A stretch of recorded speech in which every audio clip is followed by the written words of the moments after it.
Goodness, by itself, has never been enough. History does not remember those who were merely kind, nor does it reward those who act with pure intentions but without foresight. Niccolò Machiavelli understood this with startling clarity. He saw that the world operates not on ideals, but on power, perception, and influence.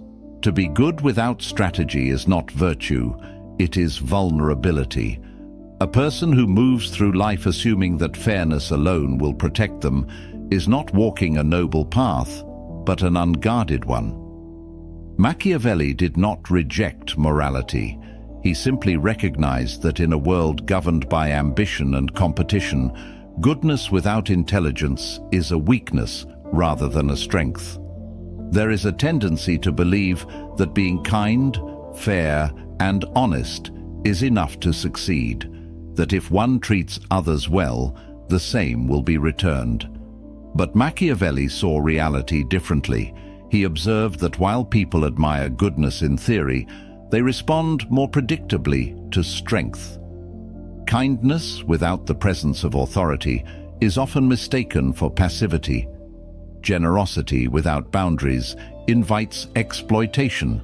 Mercy, when given without calculation, can embolden those who see it as a sign of fragility rather than wisdom. This was not cynicism on his part, but an acknowledgement of how power truly operates. Modern life, much like the courts and battlefields of Machiavelli's time, is shaped not only by what is right, but by what is strategic. Reputation often carries more weight than intent, and perception influences reality more than truth itself. Those who fail to understand this find themselves at the mercy of those who do. A person who relies on morality alone to navigate the world may find that their ideals, however noble, are not enough to shield them from manipulation, deception, or betrayal. The Stoics, too, understood this dynamic, emphasizing not just virtue, but wisdom in its application. To be truly effective, goodness must be paired with discernment, kindness must be reinforced by strength, and trust must be granted with caution rather than indiscriminately. Machiavelli's insights are not calls for cruelty, nor are they rejections of morality. They are reminders that power and virtue do not naturally align, and that navigating life effectively requires more than just good intentions. To move wisely through the world is to understand that fairness is not guaranteed, that perception shapes outcomes, and that intelligence is the force that allows virtue to survive in a world that does not always reward it. Strength and strategy do not corrupt goodness, they protect it. Without them, even the best of intentions can be rendered powerless. Kindness, when given without awareness, does not always inspire gratitude. It often invites exploitation. Machiavelli understood this with sharp precision, recognizing that while goodness is admired in theory, in practice, it is often mistaken for vulnerability. A person who assumes that fairness alone will protect them misunderstands the nature of power. In a world governed by ambition and self-interest, kindness must be tempered with wisdom. Otherwise, it ceases to be a virtue and becomes a liability.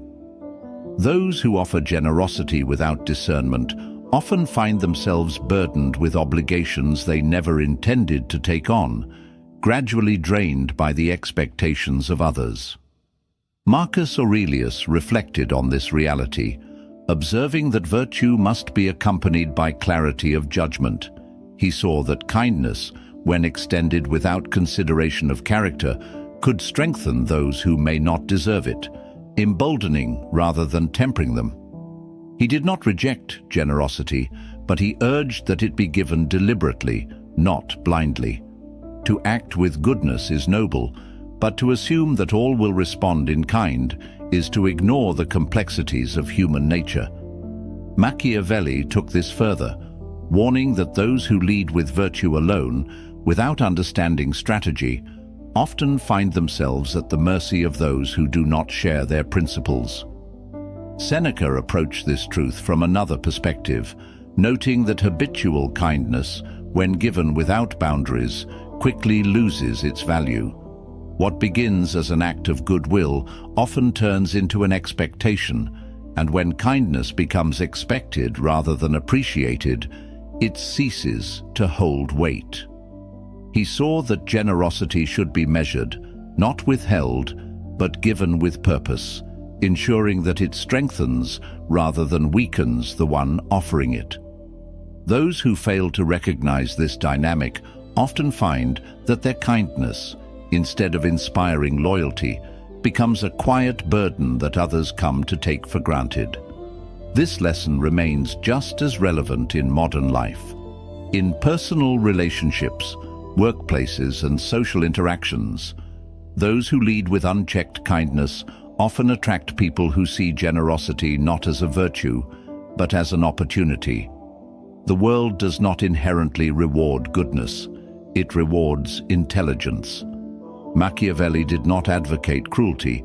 He simply saw that kindness without boundaries or strength is easily mistaken for passivity. To be truly effective, kindness must be intentional. It must be shaped by awareness, reinforced by discernment, and accompanied by the willingness to say no. True wisdom lies in knowing when to extend kindness and when to withhold it, ensuring that generosity does not become an invitation for exploitation. Marcus Aurelius offered goodwill where it was earned, not where it was demanded. Seneca advised caution, recognizing that unchecked generosity can create dependency rather than gratitude. Machiavelli understood that kindness is not enough. It must be balanced with strategy, ensuring that it serves both the giver and the world they navigate.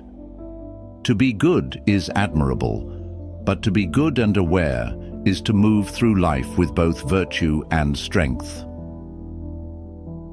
Morality in itself does not command respect. Strength does. Machiavelli understood this reality well, observing that people admire virtue but respond to power. A person may be kind, honest, and just, but without an air of authority, these traits often go unnoticed or, worse, are seen as weaknesses to be exploited. Those who rely solely on their moral character to earn influence often find themselves overlooked in favor of those who project confidence and decisiveness. Goodness, when not reinforced by the ability to assert one's position, is frequently dismissed as passivity rather than respected as principle. Marcus Aurelius, despite his commitment to virtue, recognized that leadership required more than just moral integrity. It required presence, command, and an understanding of how perception shapes influence. He knew that to lead effectively, one must not only be good, but also be seen as capable. A ruler who is virtuous but weak invites disorder, while one who embodies both wisdom and strength commands both admiration and stability. Machiavelli took this further, arguing that a leader who is moral but lacks the ability to assert control will ultimately be at the mercy of those who are willing to act more decisively. He saw that power does not always belong to the most ethical, but to the most strategic.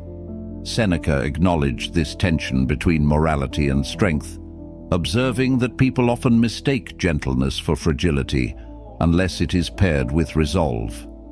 He recognized that kindness alone is not always met with gratitude. It must be supported by the ability to enforce boundaries. Those who seek to navigate life with principle must also cultivate an unshakable presence, one that ensures their values are respected rather than ignored. Seneca saw that true influence does not come from merely being good, but from demonstrating an ability to stand firm when necessary. This principle holds true in all aspects of life.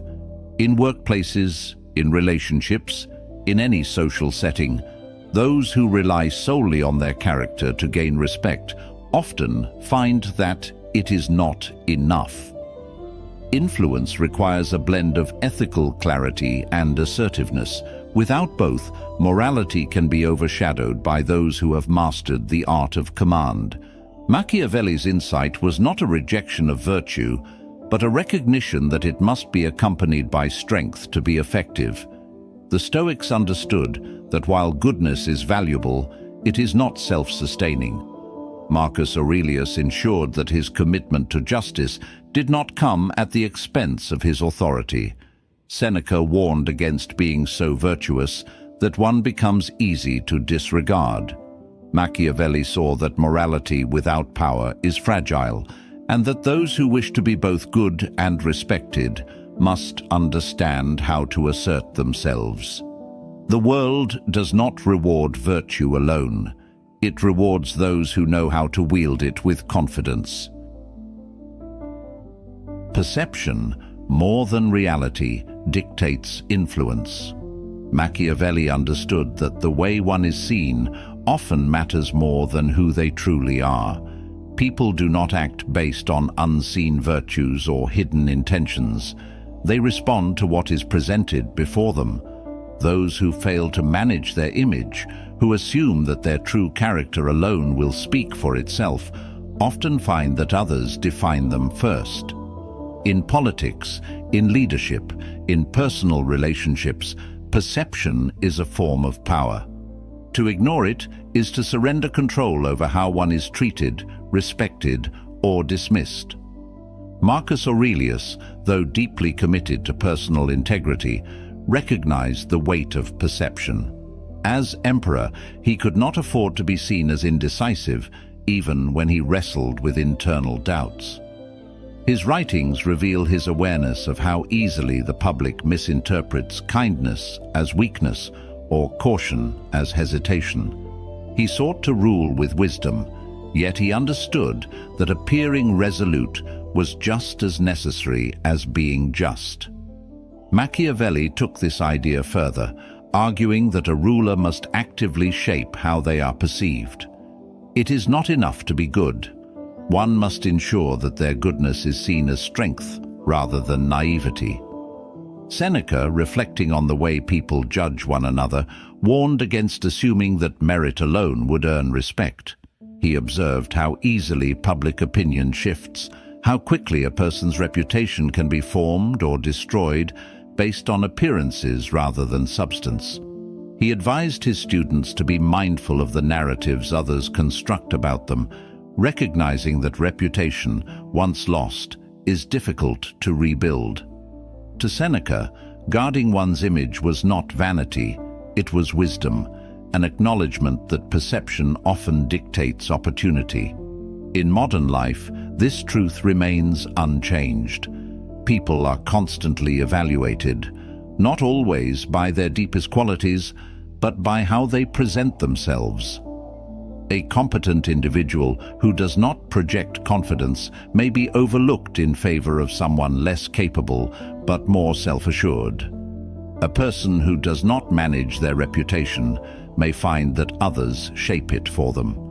Machiavelli did not suggest deceit, but he understood that those who fail to control their image often fall victim to the narratives of others. The Stoics, despite their emphasis on inner virtue, did not ignore the external world.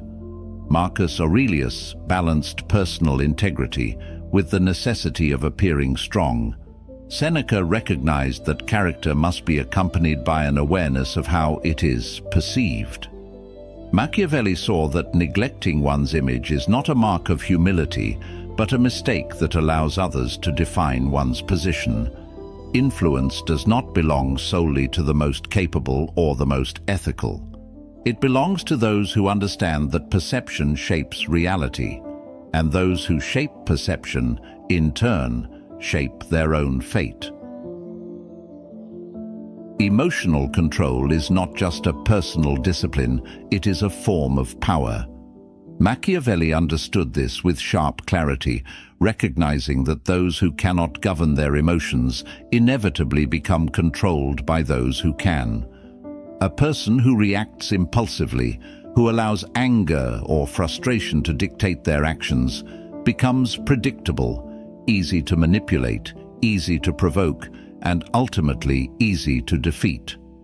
In contrast, those who master their emotional responses hold a distinct advantage. They're not ruled by fleeting impulses or temporary frustrations. Instead, they respond with strategy rather than reflex, ensuring that their decisions remain unaffected by the chaos of the moment. Marcus Aurelius was deeply aware of this principle, often reminding himself that external events have no inherent power to disturb the mind. Only one's interpretation of them does. He saw anger, fear, and resentment as distractions, emotions that cloud judgment and lead to choices made in haste rather than wisdom. As emperor, he could not afford to react to every slight or insult. He understood that leadership required a steady temperament, that decisions made in anger often led to regret, and that self-control was not merely a virtue, but a necessity for those in positions of influence. He practiced the art of restraint, ensuring that his emotions served him rather than dictated his actions. Seneca expanded on this idea, observing how emotional outbursts weaken credibility and erode authority. He noted that those who are easily provoked reveal their weaknesses, making it clear where they can be pressured or manipulated. He warned that an individual who cannot control their temper gives others the blueprint for their downfall. Seneca believed that true strength is found in the ability to remain composed, even when circumstances provoke an immediate emotional response. He encouraged the practice of pausing before reacting, allowing reason to shape decisions rather than impulse. Epictetus approached emotional mastery from the perspective of personal freedom. He saw that those who are easily angered, offended, or unsettled are, in essence, enslaved to external forces. If a mere insult, a minor inconvenience, or an unexpected challenge can dictate one's mood or actions, then control has already been surrendered. Epictetus taught that real power is found in the ability to observe emotions without becoming consumed by them. He did not advocate emotional suppression, but rather awareness, the ability to recognize feelings without allowing them to dictate behavior. This lesson is just as relevant in the modern world as it was in the courts and battlefields of Machiavelli's time. In professional settings, those who react emotionally to criticism often undermine their own authority, while those who remain composed under pressure command greater respect. In relationships, those who allow jealousy or anger to control their responses often create unnecessary conflict, while those who approach challenges with patience and understanding foster stronger connections. In negotiations, the person who stays calm holds the advantage over the one who reacts impulsively. The world favors those who can remain steady in moments of tension, and those who fail to develop this discipline often find themselves at the mercy of those who have. Machiavelli saw emotional control not as detachment, but as a tool for influence. He observed that people trust those who appear unshaken, who do not panic in the face of adversity, who do not lash out when provoked. Marcus Aurelius trained himself to meet external challenges with an internal stillness, recognizing that while he could not control the world, he could always control his reaction to it. Seneca understood that the ability to govern one's emotions determines the ability to govern one's life. Epictetus saw that freedom is not found in controlling circumstances, but in controlling oneself. The Stoics and Machiavelli both arrived at the same conclusion. Emotional mastery is not about suppressing feeling, but about ensuring that feelings do not control action. Anger, fear, and frustration will always arise, but they do not have to dictate behavior. Those who learn to observe their emotions without becoming ruled by them gain an undeniable advantage. They move through the world with intention rather than reaction, making decisions that serve their goals rather than their impulses. And in doing so, they ensure that power, over themselves and their circumstances remains firmly in their own hands. Information, once shared, becomes a weapon that can be used against you.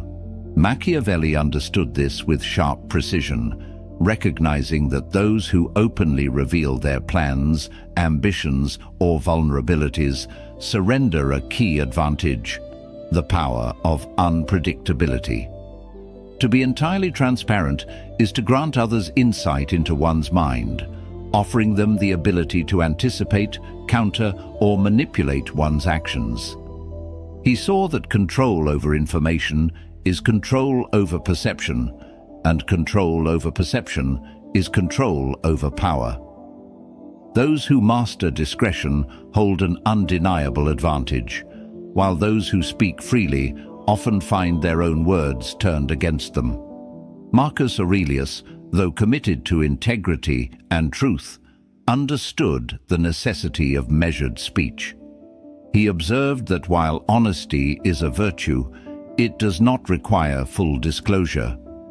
A person's intentions, ambitions, and inner thoughts should not be laid bare for all to see, for not everyone will receive them with goodwill. He practiced a quiet restraint, revealing only what was necessary and withholding what did not serve a greater purpose. To Marcus, wisdom lay in knowing when to speak and when to remain silent, understanding that words, once released, cannot be reclaimed. Seneca expanded on this principle, noting how people often reveal too much in the pursuit of validation or approval. He saw that many speak openly, not because it serves them, but because they seek reassurance from others. Yet, he warned, trust is not always returned in kind. Confiding in the wrong person, revealing too much too soon, or exposing plans before they have come to fruition often leads to unintended consequences. He observed that those who learn to keep their true intentions guarded maintain an upper hand, protecting themselves from manipulation, betrayal, or interference. Epictetus approached this idea from the perspective of self-possession. He believed that one who speaks impulsively, sharing every thought and emotion without consideration, gives away their inner strength. He saw that silence, when used intentionally, is not an absence of voice, but a presence of control. To him, the ability to withhold information when necessary was not deception, but discipline, a recognition that not everything should be shared, and not everyone should be trusted. He taught that true confidence does not require external validation, and that self-mastery begins with mastering one's own words. In the modern world, where transparency is often mistaken for authenticity, this lesson remains just as relevant. Social media encourages constant sharing, workplaces reward those who are outspoken, and society values openness as a sign of trustworthiness. Yet, as Machiavelli and the Stoics understood, not all information should be freely given. A person who reveals their every thought, plan, or weakness invites unnecessary scrutiny and makes themselves an easy target for those who seek advantage. Privacy is not secrecy, it is strategy. Marcus Aurelius practiced discretion, ensuring that his decisions were made with careful thought rather than impulsive expression. Seneca cautioned against the need for constant validation, recognizing that the wise hold back what does not serve them to share. Epictetus taught that those who cannot govern their own speech cannot govern much else, and that restraint in words often reflects mastery over one's own mind. Machiavelli, ever pragmatic, saw that silence is a tool as powerful as speech, one that allows a person to remain in control of their narrative rather than allowing others to shape it for them. The Stoics and Machiavelli arrived at the same conclusion. Power belongs to those who master their words as carefully as they master their actions. To speak with intention is to ensure that one's influence remains intact. To withhold when necessary is to prevent others from gaining an advantage.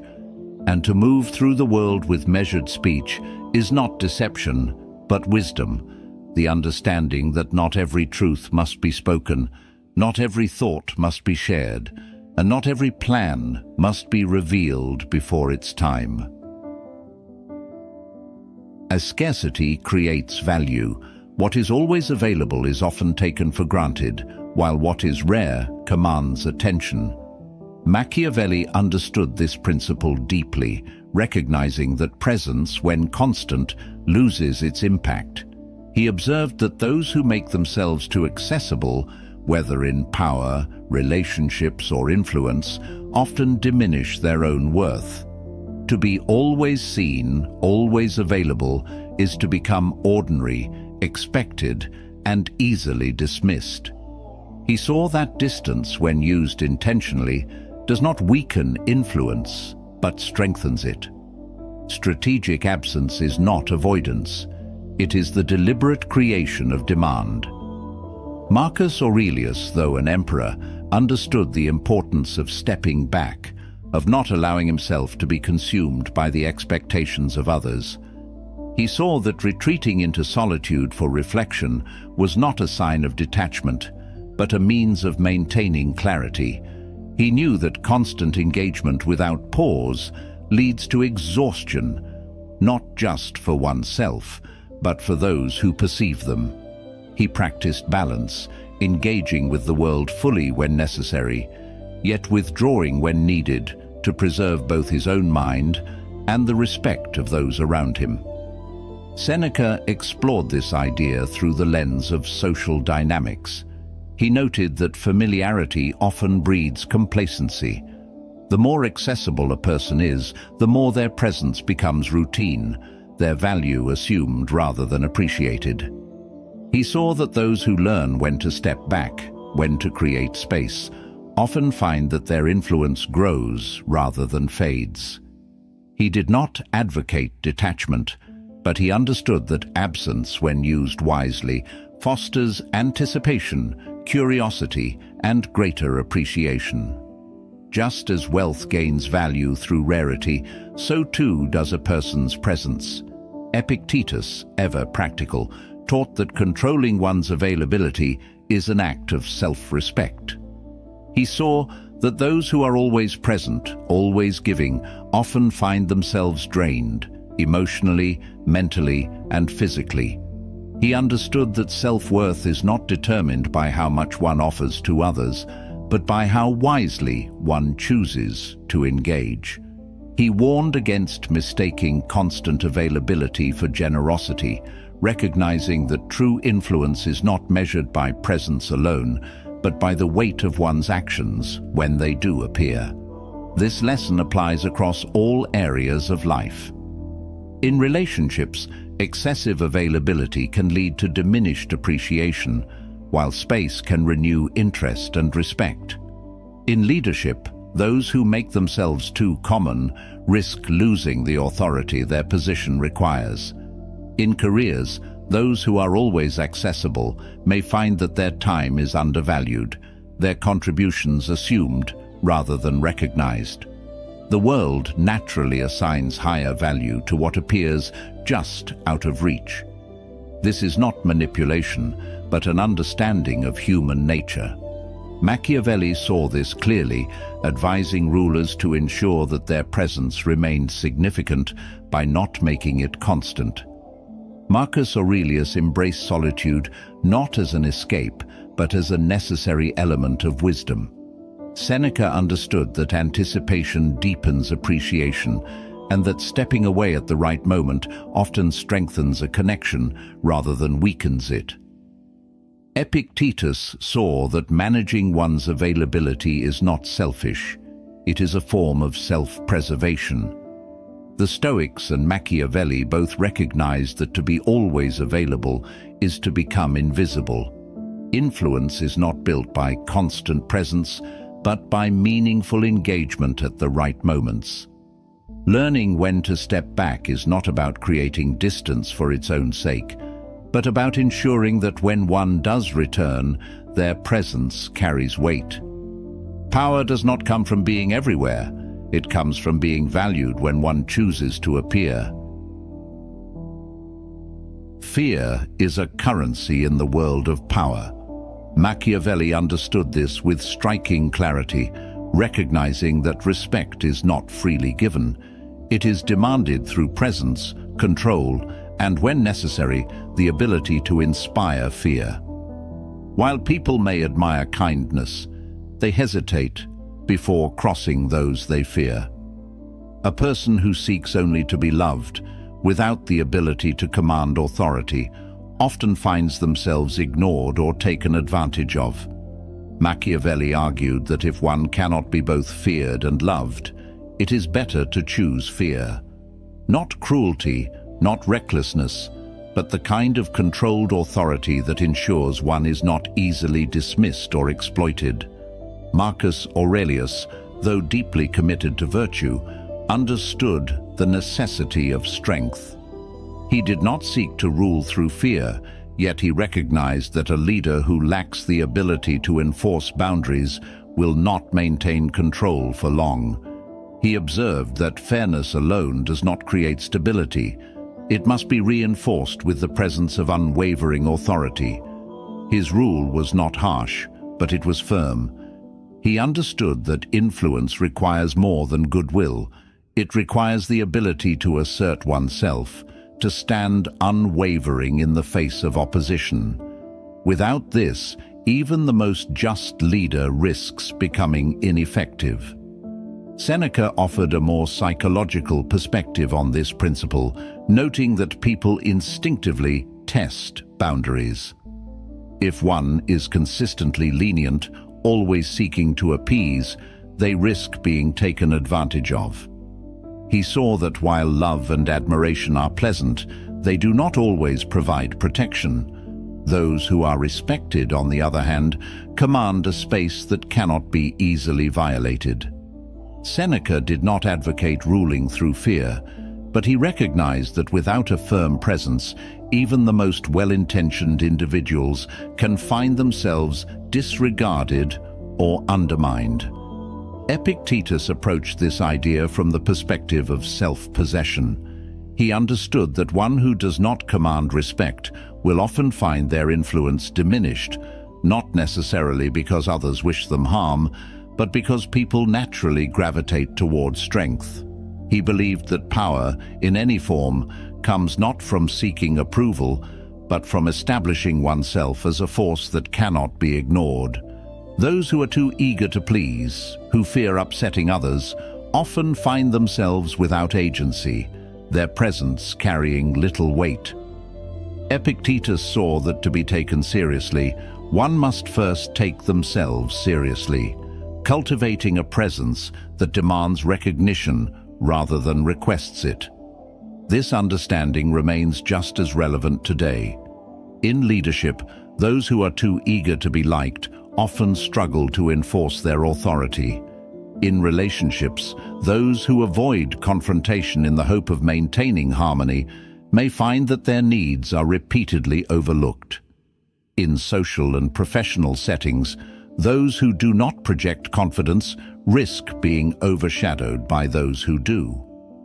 The world does not always operate on fairness alone. It responds to strength, to presence, to the quiet command of those who understand how power truly functions. Machiavelli's insight was not an endorsement of cruelty, but a recognition that people follow those they respect, and they respect those they believe have the strength to stand firm. Marcus Aurelius balanced wisdom with authority, ensuring that his kindness was not mistaken for passivity. Seneca understood that boundaries must be enforced, or they become meaningless.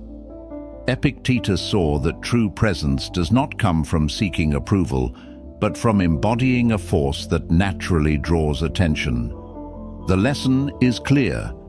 If one cannot be both feared and loved, it is better to be feared, not through aggression, but through an unshakable presence that commands attention and ensures that kindness is not mistaken for weakness. The world does not reward those who simply wish to be liked. It acknowledges those who ensure they are respected. Kindness, when unaccompanied by power, often invites exploitation rather than admiration.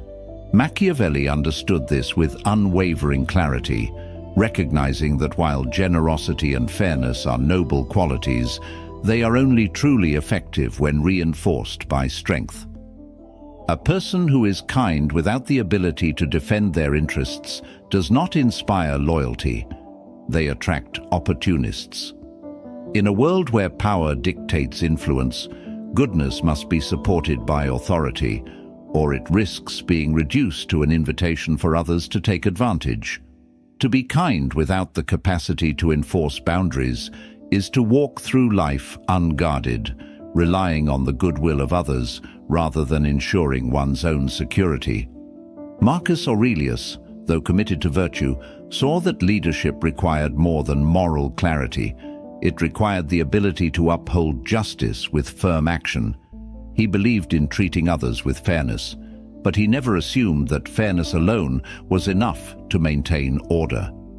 As emperor, he understood that mercy without structure, generosity without limits, could create instability rather than harmony.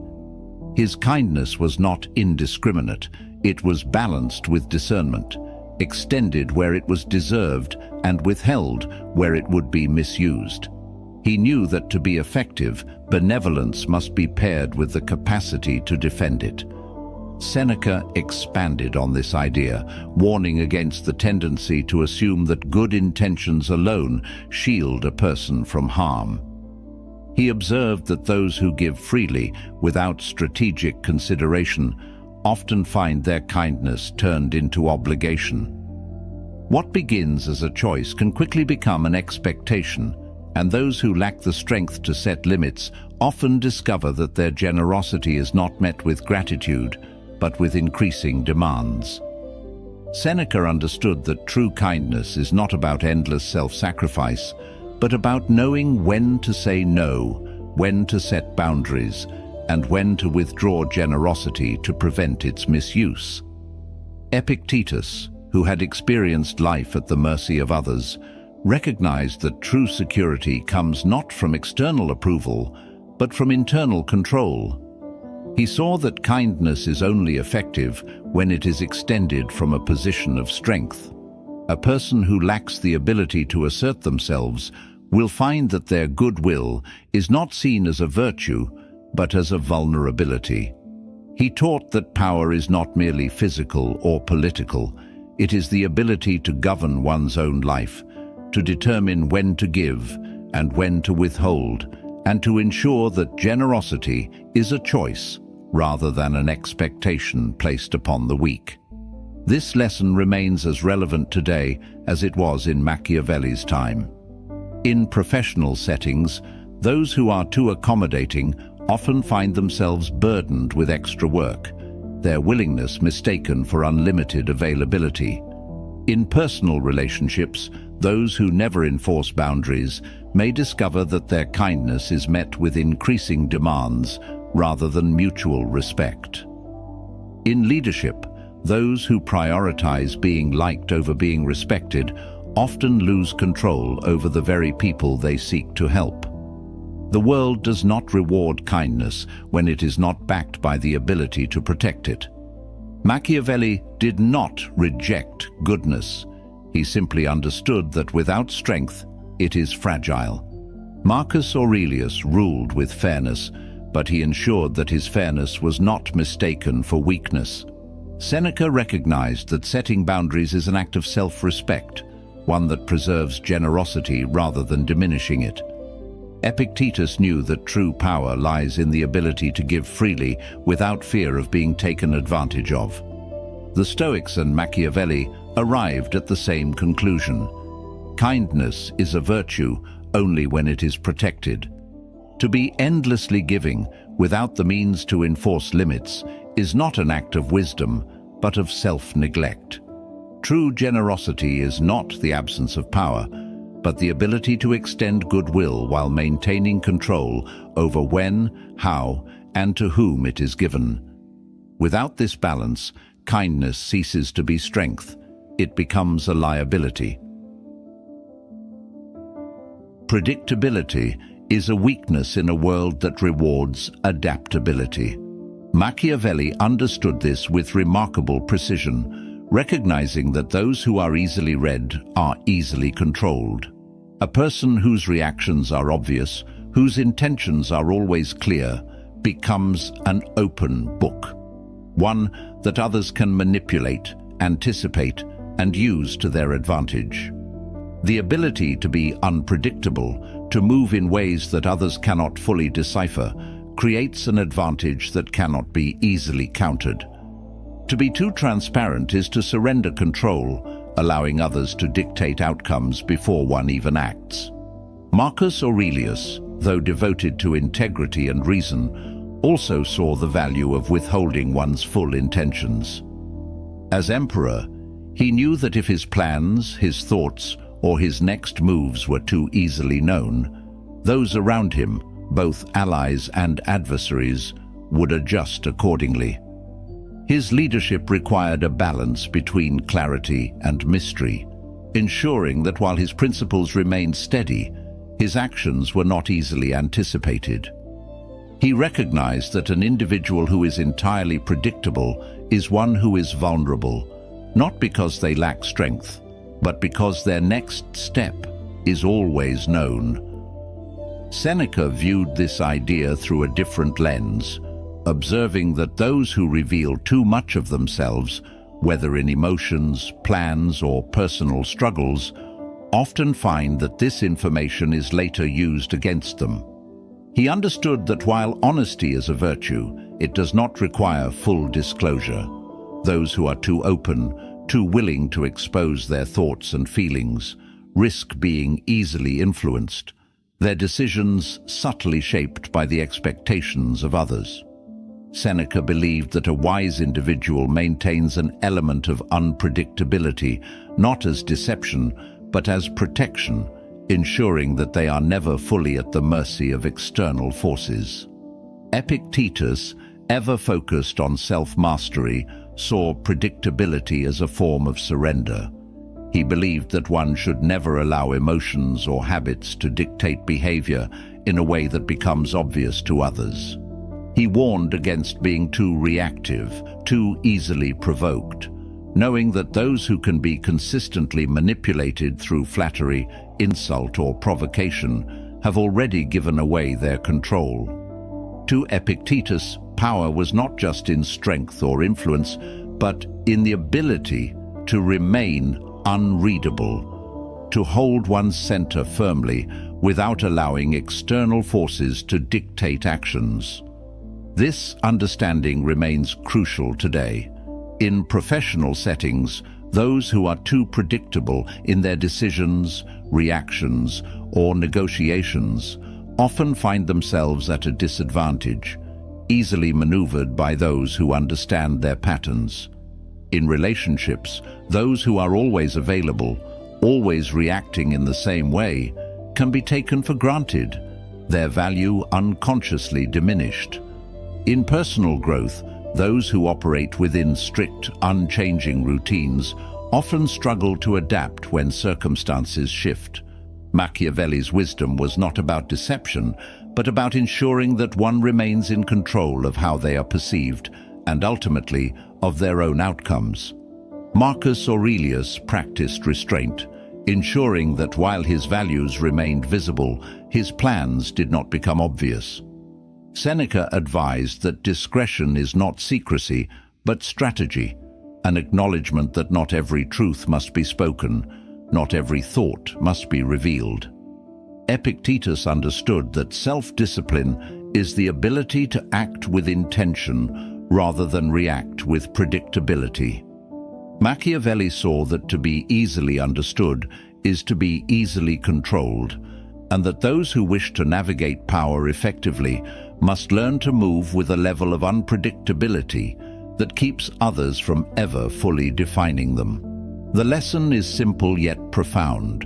When people know exactly what to expect from you, they know exactly how to manipulate you. Power is not just in action, but in the ability to choose when and how to reveal oneself.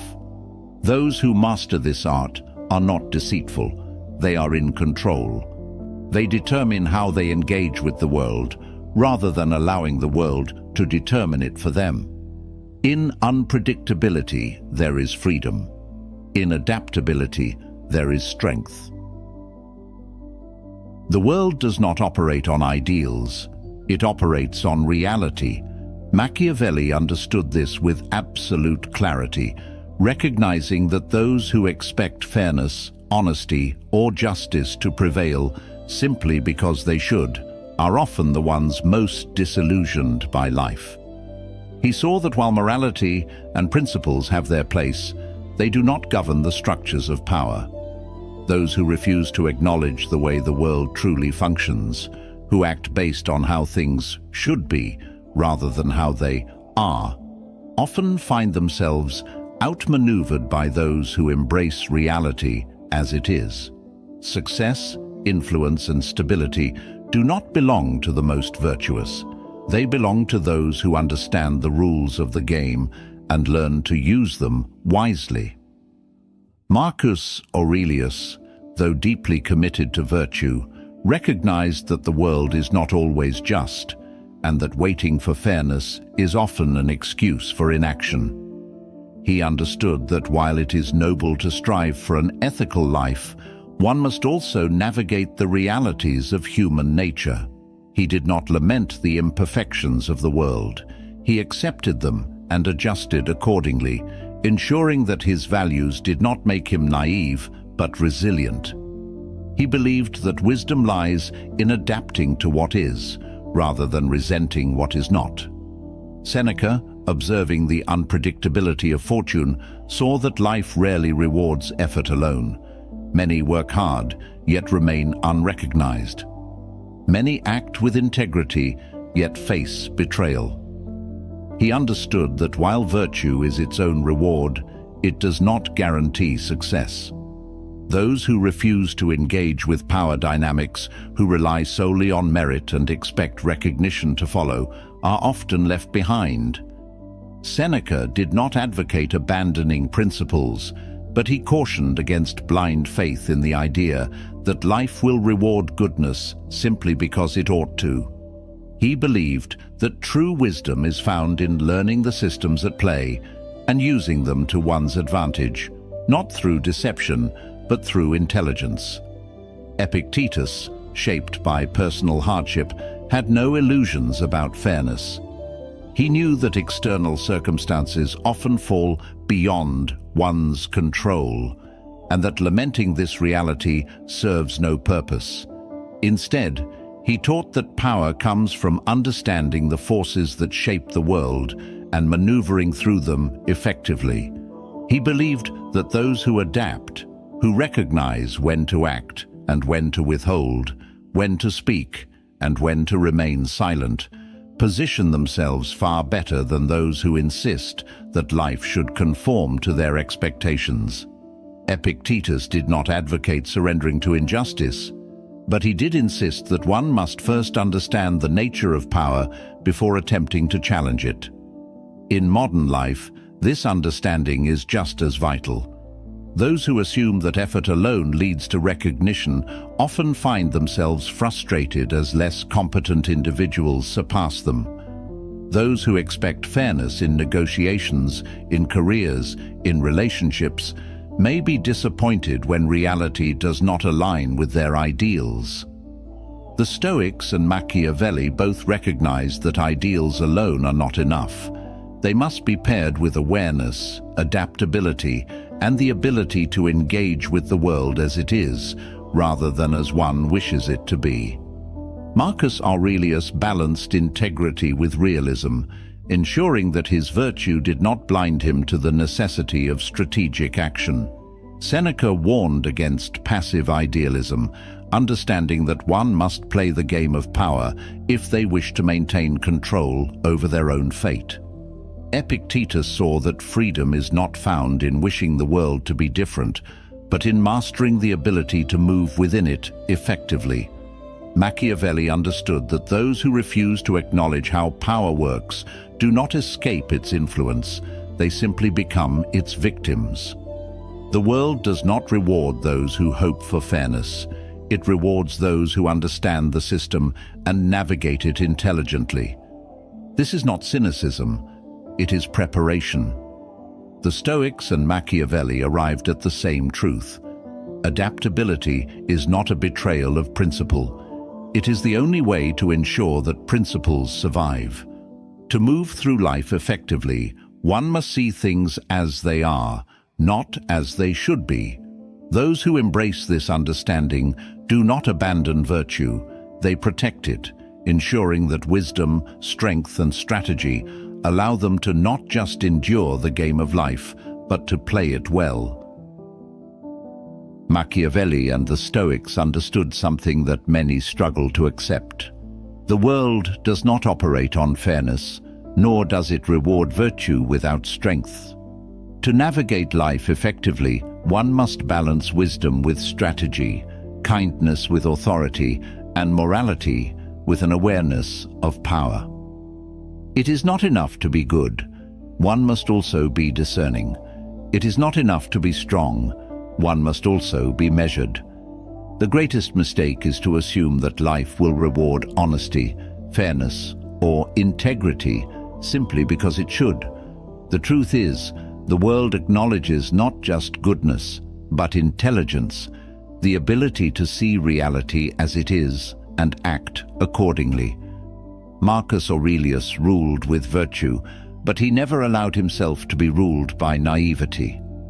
Seneca understood the value of wisdom, but recognized that it must be applied with precision. Epictetus knew that freedom comes not from wishing the world to be different, but from mastering one's response to it. Machiavelli saw that power belongs not to the most virtuous, but to those who understand how to wield it wisely.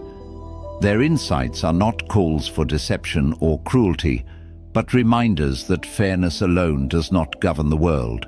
Perception, influence, and strength do. The challenge then is not to reject morality, but to pair it with intelligence, to be kind, but not blind, to be honest, but not exposed, to be strong, but not reckless. Those who master this balance do not simply endure the realities of life, they shape them. The world is not a place where ideals alone survive. It is a landscape where those who learn the rules, who adapt, who engage with clarity and purpose, carve their own path.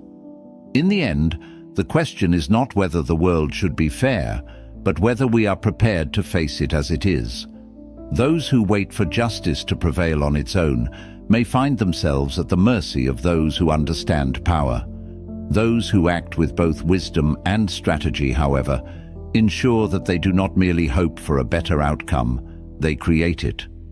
And in that balance lies the true mastery of life.